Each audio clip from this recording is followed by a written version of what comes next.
काशी का पहला super speciality और कॉर्पोरेट हॉस्पिटल सिग्नेस लक्ष्मी हॉस्पिटल, सुने सबसे सुरक्षित, सबसे विश्वसनीय।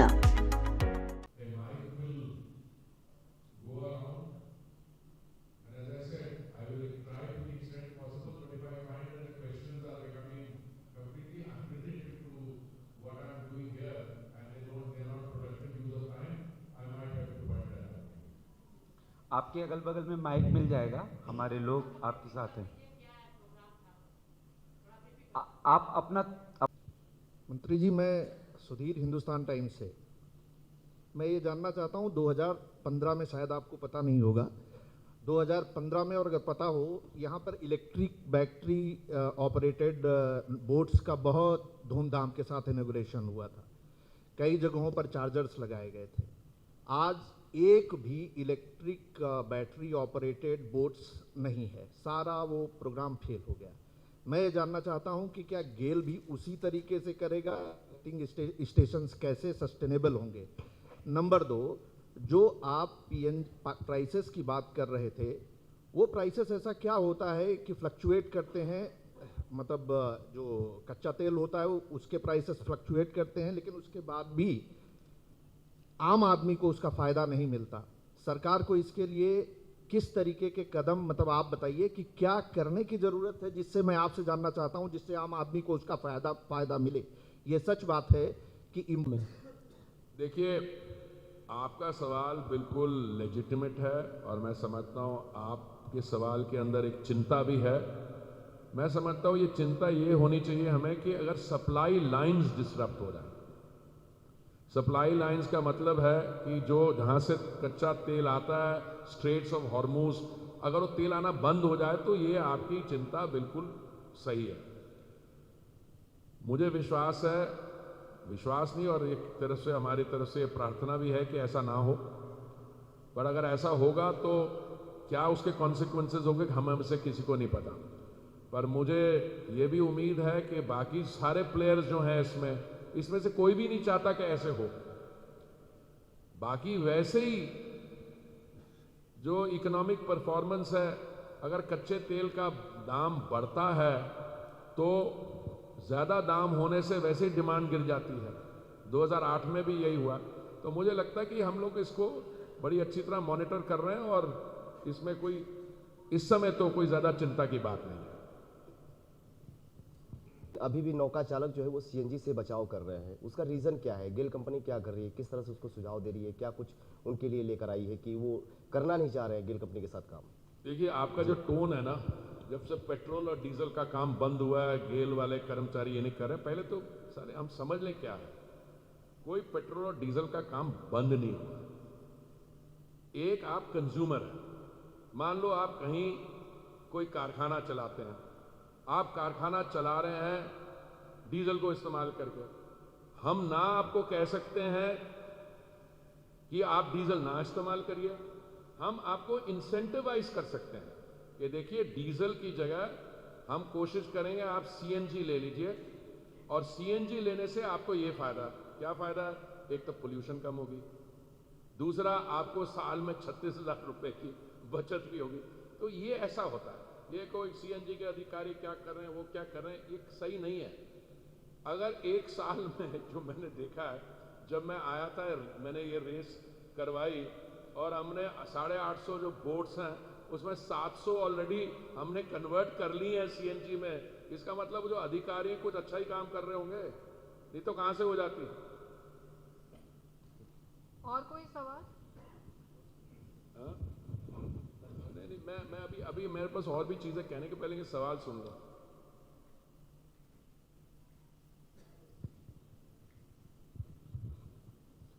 हेलो। नहीं, मेरा सौभाग्य है कि इस ऐतिहासिक जगह में, नहीं, देखिए मैं काशी कई बार आया हूं, मैं आता रहता हूं, आपसे मिलता रहता हूं, बट ऐसा था कि मेरा ये कार्यक्रम इसलिए बना क्योंकि 28 डेट सूट की, और क्योंकि कल देव दीपावली है। मैं आपको सबको हार्दिक शुभकामनाएं देता हूं, काशी के नागरिकों, बहनों भाइयों को देता हूं, और क्योंकि मैं हूं, मेरा सौभाग्य है कि इस शुभ अवसर पर मैं भी यहीं आऊंगा। उसके बारे में जानकारी दे रहा हूँ। ये विदेश मंत्रालय का कार्यक्रम है। ये विदेश मंत्रालय जो दिल्ली में दूतावास हैं, उच्चायोग हैं बाकी देशों के, शायद विदेश मंत्रालय उनमें से कई डिप्लोमेट्स को यहाँ ला रहे हैं और उनको लाएंगे यहाँ पे, और उनको देव दीपावली का जो वाराणसी का रंग और माहौल और जो सेलिब्रेशन है वो दिखवाएंगे। और कोई क्वेश्चन? हेलो सर, अपने आप को इंट्रोड्यूस करें। सर मैं गिरीश दुबे हूँ, इधर से गिरीश दुबे, ANI से। थोड़ा सा माइक दूर रखिए, आपकी आवाज वैसी। ANI से हूँ। प्रधानमंत्री का क्षेत्र है और पिछले चार सालों से गेल पाइप नहीं लगाया गया है। ये गेल वाले लोग भी हैं और आप भी हैं, कृपया इसे थोड़ा सा क्लियर कर लें कि बहुत जगहों पर, इवन कुछ मोहल्लों में लगा दिया गया, वहाँ पे ये चालू कर दिया गया, कुछ घरों में अभी पाइप ही नहीं लगा। ये पता नहीं कैसे सिस्टम है, हम लोग नहीं जानते गैस का। आप कहाँ से? आप ANI से हैं? जी जी। मैं आपका जवाब देता हूँ, बैठिए।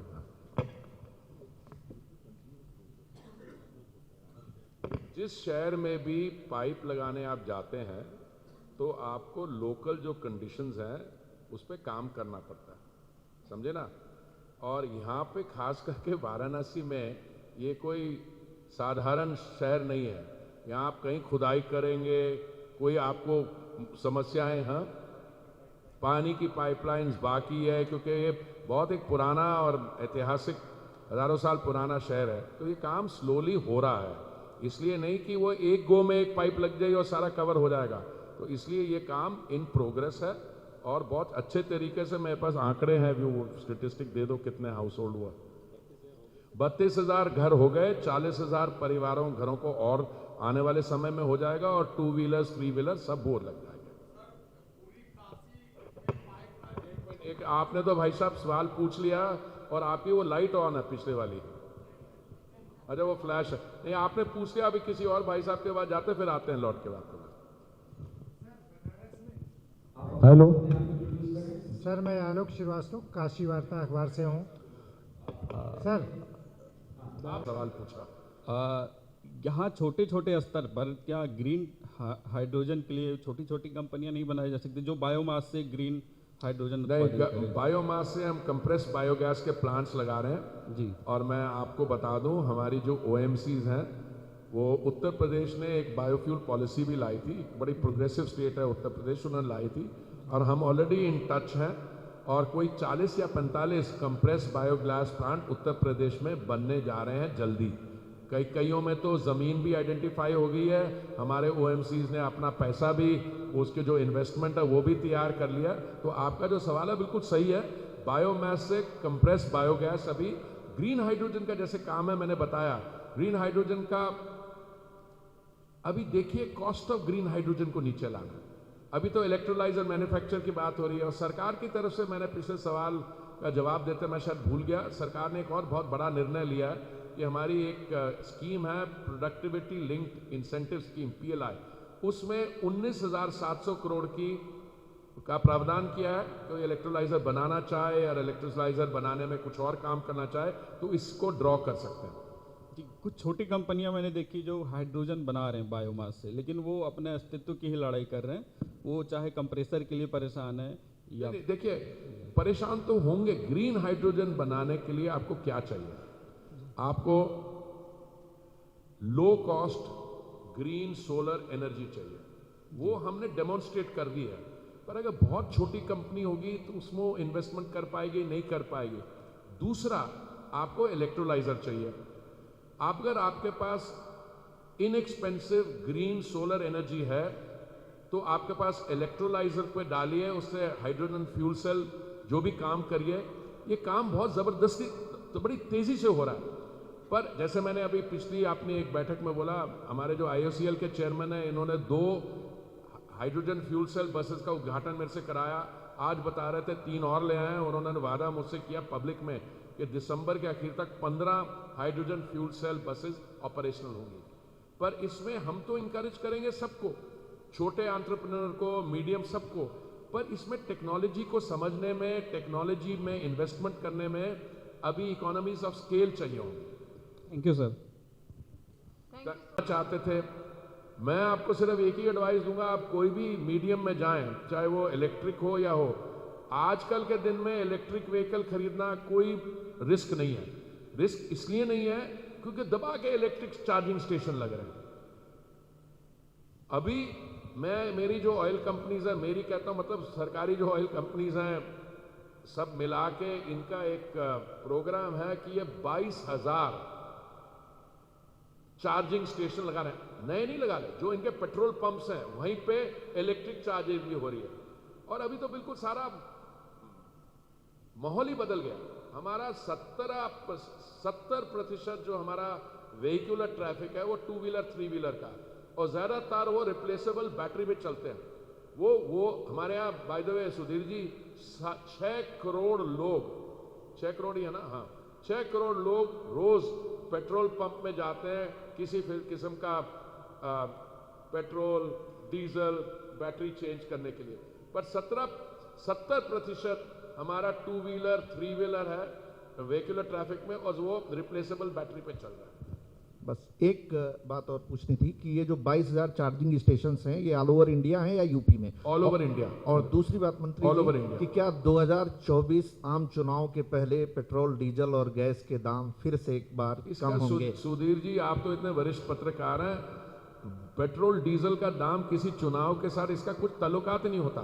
मैं नया मंत्री बना तो उन्होंने बोला ये चुनाव होने वाले पेट्रोल का डीजल कम कर दें, और मैंने कहा मेरे भाई ये दुनिया की सबसे बड़ी डेमोक्रेसी है, और हमारे यहाँ तो विशेषता यह है हर 6 महीना कोई ना कोई चुनाव होता है। और मेरे भाई पेट्रोल और डीजल का दाम चुनाव पे डिपेंड नहीं करता, पेट्रोल और डीजल का दाम डिपेंड करता है जो अंतर्राष्ट्रीय प्राइस है और आप कितना आप टैक्स कम करोगे। और मोदी जी ने दिखा दिया वो सेंसिटिव है कॉमन मैन का, वो उसी के लिए करते हैं। अच्छा भैया, थैंक यू वेरी मच। अच्छा, और हाँ, पूर्वांचल सर बायोमास का बहुत बड़ा उत्पादक है यहाँ पे। 8 किलोमीटर की अपस्ट्रीम दूरी पे है, एक ही स्टार्ट की बात नहीं है। रविदास घाट इसमें लिखा हुआ है, तो रविदास घाट मतलब क्या 80 घाट के बगल के रविदास घाट पे? नहीं, रविदास घाट का और नमो घाट का कितना डिस्टेंस है? देखिए, साइड की बात नहीं होती। 24 स्टेशन ऑलरेडी लैंड पे हैं, 24 स्टेशन ऑलरेडी लैंड पे हैं। पर कोई अगर बोट चल रही है और उसको वो अगले स्टेशन पे पहुंचने की जगह उसको फ्लोटिंग जगह चाहिए, तो उस समय मांग हुई थी कि हम एक दूसरा भी फ्लोटिंग मोबाइल रिफ्यूलिंग यूनिट हो जाए तो फायदा होगा, वो उसलिए बनाया। प्रयोग जो है और देश के किन किन शहरों में हो रहा है? मुझे आप माफी चाहता हूं, मैं आपका सवाल नहीं नहीं, मेरे कहने का मतलब है कि काशी में आपने 2 फ्लोटिंग स्टेशन लगाया गैस का, इसके अलावा पटना प्रयागराज जैसे गंगा के जी मैं वहीं आ रहा हूं। सब जगह जहां पे भी पोल्यूटिंग फ्यूल्स का इस्तेमाल होता है, सब जगह हम सीएनजी में चेंज करने जा रहे हैं।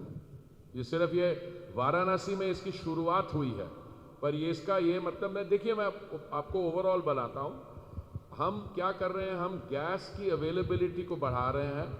जहां जहां हमको जैसे जैसे गैस की अवेलेबिलिटी बढ़ती जा रही है, अब डोमेस्टिक गैस की प्रोडक्शन है, हम पिछले 2 सालों से 18% हर साल बढ़ती जा रही है, और जैसे बढ़ती जा रही है हम उसको आगे कर रहे हैं। एक हमारा प्लान है CGD का, जो सिटी गैस का है। अभी पिछले राउंड जो बिडिंग हुई है, हमने 100% देश को कवर कर लिया है। पहले जो 9 राउंड्स हुए थे उसमें कोई 98% हुआ था, पर प्रॉब्लम यह है कि जहाँ पे तो डेंसली पॉपुलेटेड, जहाँ जनसंख्या ज़्यादा है, वहाँ पे तो आप पाइपलाइन ले जाते हैं, बड़ी बिल्डिंग होगी तो एक ही पाइपलाइन से 100 कनेक्शन मिल जाएंगे। पर जो हमारे कुछ ग्रामीण इलाके हैं, कुछ नॉर्थ ईस्ट में हैं, जहाँ पे हमारे जो बहन भाई रहते हैं, वो एक घर और दूसरे में कई आधे किलोमीटर का डिफरेंस है, हम उस सबको कवर कर रहे हैं। तो ये जो 8th राउंड था ना, 9th राउंड से 11th राउंड था, अब 12th राउंड का। अब हमने ये कहा है कि अब हमने 100% देश की कवरेज हो जाएगी। अब इसको हम अपने आइलैंड्स और ऑफशोर टेरिटरीज में भी ले जा रहे हैं।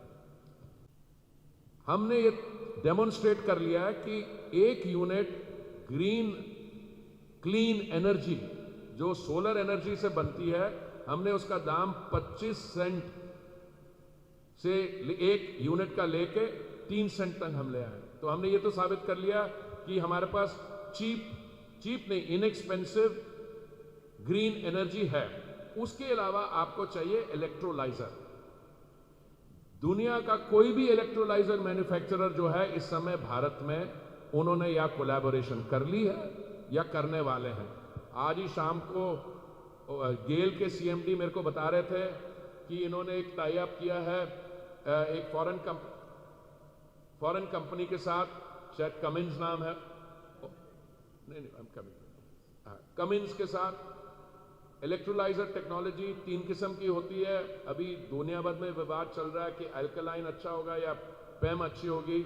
अल्कलाइन जो है कुछ परसेंट, कुछ उसकी कीमत कुछ कम है, पर उसके लोग कहते हैं पेम ज्यादा एडवांस्ड है। ये सब चल रहा है, पर ये अभी नया काम शुरू हुआ।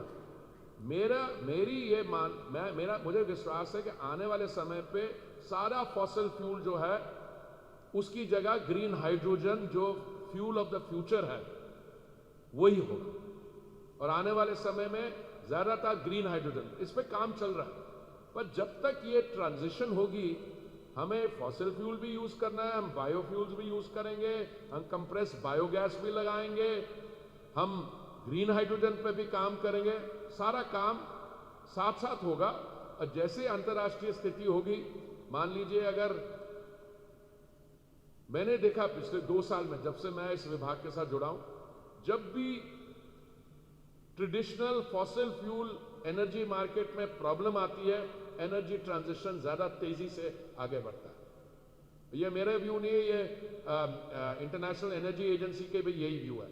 तो अभी हम सब जगह अच्छा चल रहा है। अभी हमने अवेलेबिलिटी, अफोर्डेबिलिटी और क्या कहते हैं इसको, ग्रीन ट्रांजिशन, तीनों पे काम अच्छी तरह हो रहा है और हमने नेविगेट किया।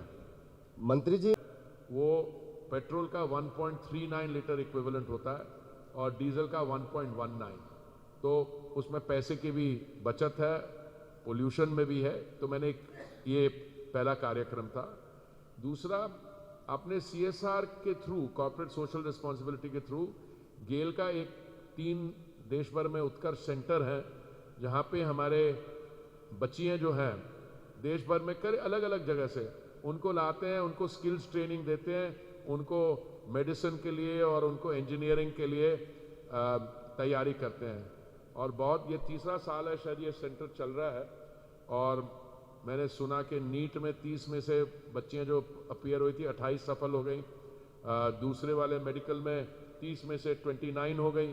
तो ये बहुत बढ़िया काम हो रहा है। तो मेरा हमेशा ये मानना रहा है कि जो भी देश महिलाओं की शिक्षा के लिए, महिला सशक्तिकरण के लिए काम करता है, वहाँ पे आर्थिक व्यवस्था में मजबूती आती है। और हमारी जो माननीय मोदी जी की केंद्रीय योजनाएं हैं, सारी विमेन सेंटर्ड हैं, चाहे वो शौचालय बनाना हो, गर्ल चाइल्ड के लिए, डिग्निटी के लिए, प्रधानमंत्री आवास योजना में जो मलिकाना हक होता है वो घर की महिला के नाम, 73% घर की महिला के नाम है।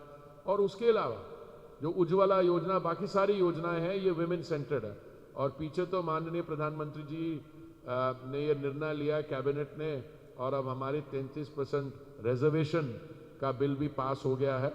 जो अगला सेंसस आएगा 1 साल के अंदर अंदर, उसके बेसिस पर जो डिलिमिटेशन होगी, उसके बाद जो चुनाव होगा स्टेट असेंबलीज का और सेंट्रल पार्लियामेंट का, वो रिजर्वेशन, विमेन्स रिजर्वेशन, उसमें 33% आएगी।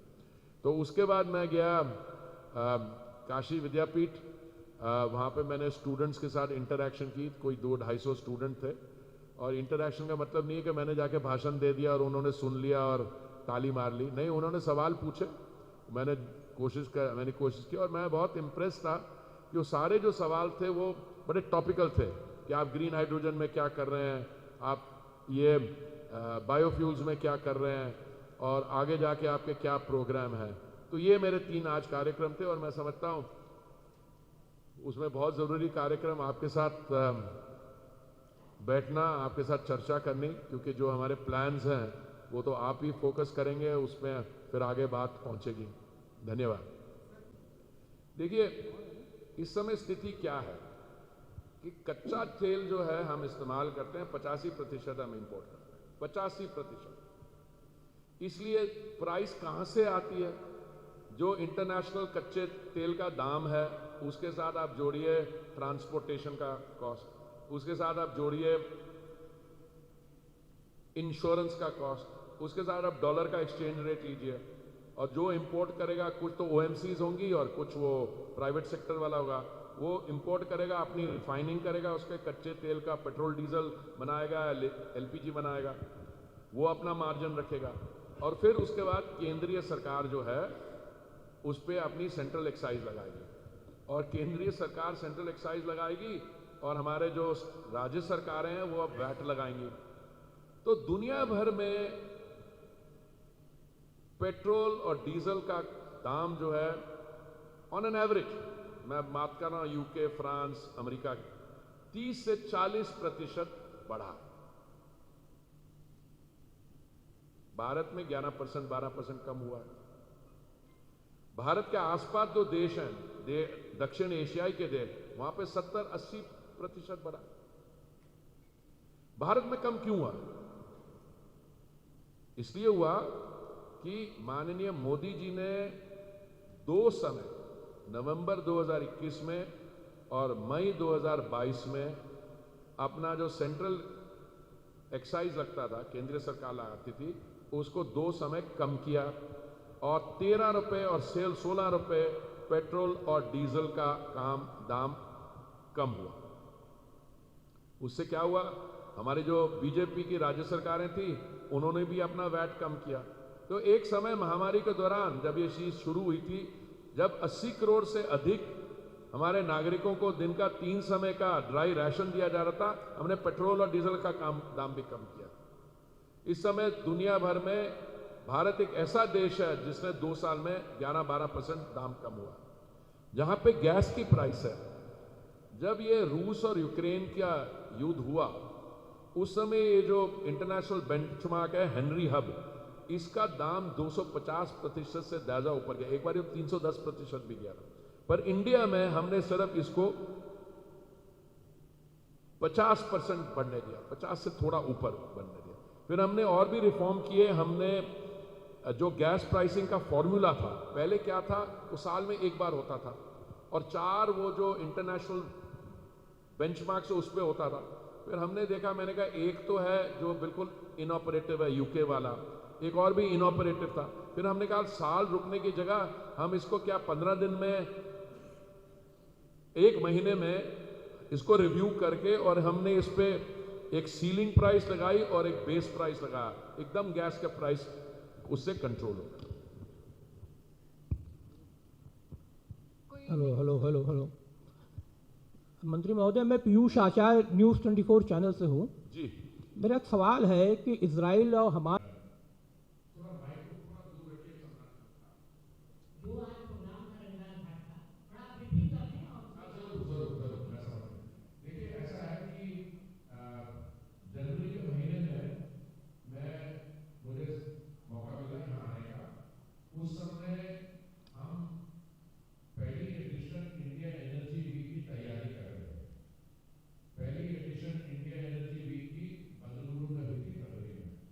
उस समय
उस समय जब हम जनवरी में आप जैसी एक बैठक हो रही थी तो किसी भाई साहब ने उठ के कहा कि देखिए ये आप बोट्स को कन्वर्ट तो कर रहे हैं डीजल से सीएनजी में, पर इसमें मोबाइल रिफ्यूलिंग यूनिट एक ही है, वो है नमो घाट पे।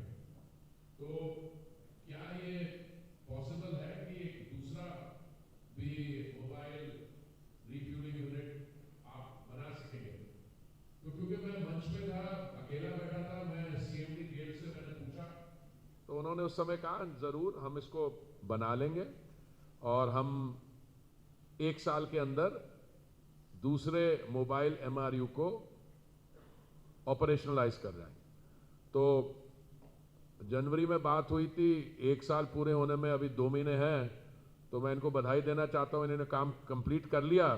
तो इसलिए आज नवंबर में ये सेकंड मोबाइल रिफ्यूलिंग यूनिट का आज मैंने इसकी उद्घाटन किया। देखिए आगे चलते मैं समझता हूं इसके एक तो ये जो गैस में ट्रांजिशन कर रहे हैं हम, माननीय प्रधानमंत्री जी का ये संकल्प है कि हम 6% से लेके गैस को हमारी एनर्जी मिक्स में 15% तक लाएंगे, वो भी काम जोरों से हो रहा है। एथेनॉल बायोफ्यूल ब्लेंडिंग का काम भी बहुत जोरों से हो रहा है। पर ये जो सीएनजी का काम है, ये यहाँ पे सिर्फ दूसरा मोबाइल रिफिलिंग यूनिट ही नहीं बना है, इनके 24 और भी स्टैंड हैं। जो यहाँ पे वाराणसी में हमारे बहन भाई रहते हैं, 32,000 परिवारों को सीएनजी मिल रही है, 40,000 और को अभी बहुत जल्दी मिल जाएगी। 2 व्हीलर्स, 3 व्हीलर्स, 4 व्हीलर्स को भी सीएनजी सप्लाई कर रहे हैं। बट पोल्यूशन के खिलाफ जो हमारा आंदोलन है उसमें एक क्लियर फायदा है कि ये बोट्स जो हैं, खास करके मां गंगा पे ये बोट्स पोल्यूशन फ्री हों, पर उनको जो बोटमैन है उनको भी फायदा है। हमने जो कैलकुलेशन किया है कि 1 साल। मेरे 2 सवाल है। एक सवाल ये कि हाइड्रोजन कार्बन जो एनर्जी को लेकर लगातार पेट्रोलियम मंत्रालय का काम हो रहा है, उसमें हमारी प्रगति कहाँ तक पहुँची है, ये हम जानना चाहेंगे। दूसरा, जो सीएनजी का रेट है धीरे धीरे पैरेलल वो पेट्रोल के लेवल पे जा रहा है। यदि हम वैकल्पिक ऊर्जा को लेकर यदि हम सीएनजी को मान रहे हैं और हम एक पर्यावरण को अनुकूलन की दृष्टि में भी काम कर रहे हैं, तो कहीं न कहीं उस यदि रेट को यदि हम हाई करेंगे तो निश्चित है कि वो चीज़ें फिर से होगा। ठीक है, मैं आपकी तो बात उस रेट को वैल्यू करने के लिए या उसके लिए गवर्नमेंट क्या उसकी पॉलिसी? देखिए भाई साहब, पहले मैं आपको समझा दूं, आपने ज़रूर कुछ बातें सुनी है, पर ये ग्रीन हाइड्रोजन क्या है, हाइड्रोजन ग्रे हाइड्रोजन क्या है और आगे कैसे बढ़ना है, ये थोड़ी अलग अलग चीज़ें। अभी तक देश में ज़्यादातर कच्चे तेल को इंपोर्ट करके उसको रिफाइन करके उससे पेट्रोल डीजल बना के सिलेंडर वाली गैस बना के वो काम होता रहा। मोदी जी ने जब दायित्व संभाला 2014 मई में, उसके बाद हमारा बड़े जोरों से काम शुरू हुआ बायोफ्यूल्स में। बायोफ्यूल्स का मतलब है एथेनॉल। एथेनॉल कई किस्म की फीड से बनती है, शुगर से बनती है, एथेनॉल मक्के से बन सकती है। हमने एक 2nd जनरेशन प्लांट लगाया पानीपत में, वहाँ पे एथेनॉल हम पराली से बना रहे हैं। ऐसे 5 प्लांट लगने वाले हैं। 3rd जनरेशन एथेनॉल होती है जो गैस से बनती है। तो एथेनॉल की ब्लेंडिंग हम जो 2014 में 1.4% थी, उसको खींचते खींचते हम 12% पे ले आए। मोदी जी ने यह निर्णय लिया था कि नवंबर 2022 तक हम 10% एथेनॉल ब्लेंडिंग कर लेंगे। वो हमने 5 महीने पहले की। 10% एथेनॉल ब्लेंडिंग के कारण हमने 41,000 करोड़ रुपए बचाए इंपोर्ट बिल पे। वो 41,000 करोड़ हमने बचाए तो 42,400 करोड़ हमने अपने किसान भाइयों को दिया। हमारा 20% एथेनॉल ब्लेंडिंग टारगेट था 2030 का। क्योंकि हमने 10% के टारगेट में सफलता पाई, हमने वो 2020 का टारगेट 5 साल आगे लाए हम। अब हम वो 20% टारगेट है, हम 2025 तक कंप्लीट कर लेंगे। ये 20% का क्यों आंकड़ा आता है? क्यों हमें ये कहा गया था कि आप 20% एथेनॉल या बायोफ्यूल आप किसी गाड़ी में मिक्स करते हैं तो नॉर्मल गाड़ी में पेट्रोल के जो पार्ट्स होते हैं उनको बदलने की जरूरत नहीं होती। अब जो गाड़ियां वाले हैं इंपोर्ट, क्योंकि मैं ब्राजील में राजदूत था तो वहां मैंने देखा था, वहां तो जो जापानी और जर्मन गाड़ी बनाने वाले हैं वो तो ऐसी गाड़ियां बना रहे हैं तो 20% क्या, वो 80% भी पेट्रोल और एथेनॉल का मिक्स ले लेती हैं। तो अब वो 20% वाला झाका वो कंप्लीट हो गया और चला गया। अभी हमने एक ग्लोबल बायोफ्यूल्स अलायंस बनाई है और मुझे पूरा उम्मीद है कि इस समय जब हमारी 12% ब्लेंडिंग है, इस 12% से हम 20% लाएंगे और मुझे उम्मीद है कि हम 20% से भी आगे जाएंगे आने वाले समय में। पर अभी हमारा टारगेट 20% है। जो आपने ग्रीन हाइड्रोजन की बात की उसका मैं बताता हूं। माननीय प्रधानमंत्री जी ने यह कहा था कि जब वो देश को संबोधित कर रहे थे 15 अगस्त 2021 को कि हम ग्रीन हाइड्रोजन का काम जो है एक मिशन मोड में लेंगे। मिशन मोड का मतलब यह है कि सरकार के जो भी डिपार्टमेंट्स हैं वो ग्रीन हाइड्रोजन मैन्युफैक्चर पे लग जाएंगे। अब ग्रीन हाइड्रोजन मैन्युफैक्चर करने के लिए दो चीजें चाहिए होती हैं। एक तो आपको जो ग्रीन एनर्जी है, सोलर एनर्जी, उसको आपको उसका दाम कम करना होगा भारत की, जिससे आम आदमी को उस फ्लक्चुएशन का फायदा इंडिया में मिले और पेट्रोल और डीजल और के साथ गैस के दाम नीचे आए। सुधीर जी, पहले तो मैं आपको यह बताना चाहता हूं कि आम आदमी को अब तक क्या फायदा हुआ है। पाकिस्तान का जो आम आदमी है वो पेट्रोल खरीदता है 380 रुपए लीटर। बाकी एशिया, दक्षिण एशिया के देश हैं वो सब का पेट्रोल का दाम हमसे 40-50% बढ़ा है। हमारे यहाँ 11-12% कम हुआ है। एक आइडियल सिचुएशन ये होगी कि इंटरनेशनल ऑयल प्राइस जो है वो प्रिडिक्टेबल हो, बट इंटरनेशनल प्राइस कभी भी प्रिडिक्टेबल नहीं रही है, पहले नहीं रही है और अभी नहीं रही है। और आम आदमी के साथ डील करने के कई तरीके होते हैं। एक मोदी जी का तरीका है कि आम आदमी को सुविधा देने के लिए वो गैस के 9 करोड़ 60 लाख उज्ज्वला सिलेंडर दिए हैं, अभी 75 लाख और दे दिए हैं। आम आदमी को पेट्रोल और डीजल 12 रुपए कम किया है, पेट्रोल को 12% कम किया है। और हमारी बीजेपी स्टेट्स ने आम आदमी को सुविधा देने के लिए एक्साइज कम की है, उन्होंने बीजेपी स्टेट्स ने वैट कम की है। राजस्थान में पेट्रोल बिका 108 रुपए लीटर और लखनऊ में बिका 96 रुपए लीटर, वो 12 रुपए पर लीटर फर्क है। ये हुआ आम आदमी के लिए। बाकी जो कोई भी स्कीम आती है वो स्कीम को लॉजिस्टिकली और इकोनॉमिकली वायबल करना होता है। और ऐसा होता है जैसे मान लीजिए अभी सीएनजी और इलेक्ट्रिक व्हीकल्स की मैं आपको ट्रेजेक्ट्री बताऊं। पीछे जब रशिया युद्ध और यूक्रेन में युद्ध हुआ तो सीएनजी प्राइसेस, जैसे मैंने बताया कि वो हेनरी हब जो प्राइस है वो 250% बढ़ गई। बहुत लोगों ने मुझसे ये कहा कि अब ये जो सीएनजी गाड़ियों में लगती है या आपकी सप्लाई है उसमें कुछ प्रॉब्लम आने वाली है। मैंने उस समय भी कहा था, मैंने कहा प्रॉब्लम इसलिए नहीं आएगी क्योंकि कच्चे तेल का दाम भी बढ़ रहा है, वो भी बढ़ रहा है। तो हमें कुछ ऐसे कदम लेने हैं, तो हमने वो कदम लिए थे जिसके कारण ये जो मैंने अपने फ्लोर प्राइस बताई और सीलिंग प्राइस बताई, सीलिंग प्राइस और फ्लोर प्राइस और मेथड चेंज किया, तो हमारे यहाँ इतना नहीं बढ़ा। तो आज जो गाड़ियां हैं सीएनजी की, सीएनजी डिमांड बढ़ रही है। आपके यहाँ अगर आप किसी बोट चलाने वाले के पास जाते हैं और कहिए कि आप अपना जो फ्यूल है इसको चेंज करिए, क्यों? क्योंकि पोल्यूशन है, तो वो शायद वेल इंटेंशन व्यक्ति होगा, वो करेगा। पर अगर आप उसको ये कहेंगे कि आप सीएनजी इस्तेमाल करेंगे, उसमें 36,000 रुपए की साल की बचत होगी, तब और जोरी से करेगा। सबमिशन मेरी सुधीर जी यही है कि आप किसी भी योजना को सफल बनाने में आपको ये देखना होगा कि इसकी इकोनॉमिक वायबिलिटी है या नहीं।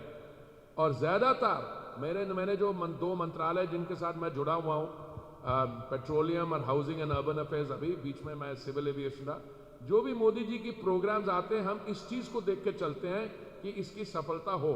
सीएनजी की सफलता के बारे में मेरे को कोई प्रॉब्लम नहीं है, कॉस्ट में भी, पोल्यूशन को कम करने में भी हम कितनी अपनी प्रोडक्शन बढ़ा सकते हैं। इस समय भी हम 50% जो अपनी नेचुरल गैस है उसको इंपोर्ट कर रहे हैं।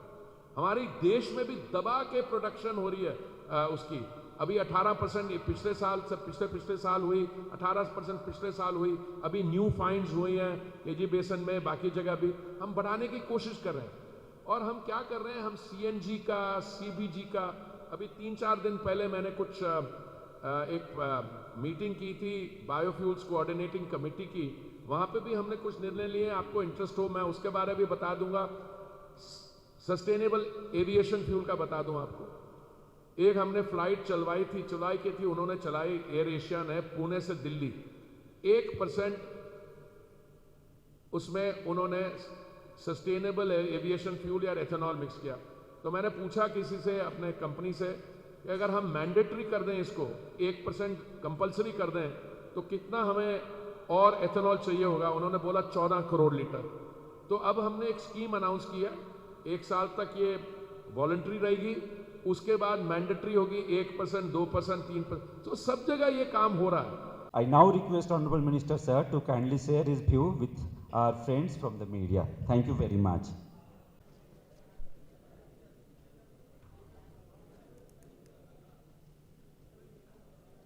Thank you for coming.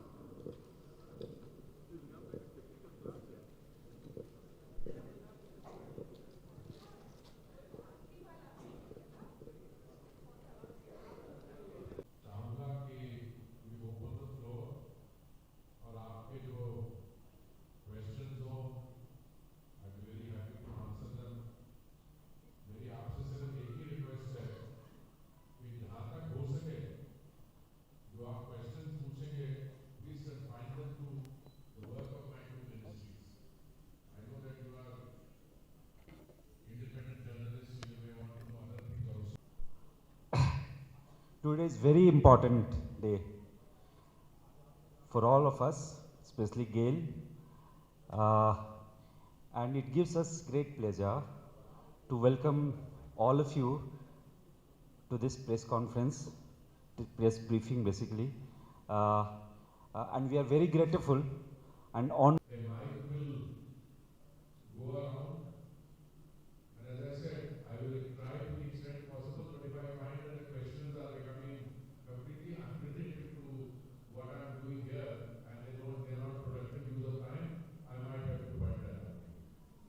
आपके अगल बगल में माइक मिल जाएगा, हमारे लोग आपके साथ हैं। आप अपना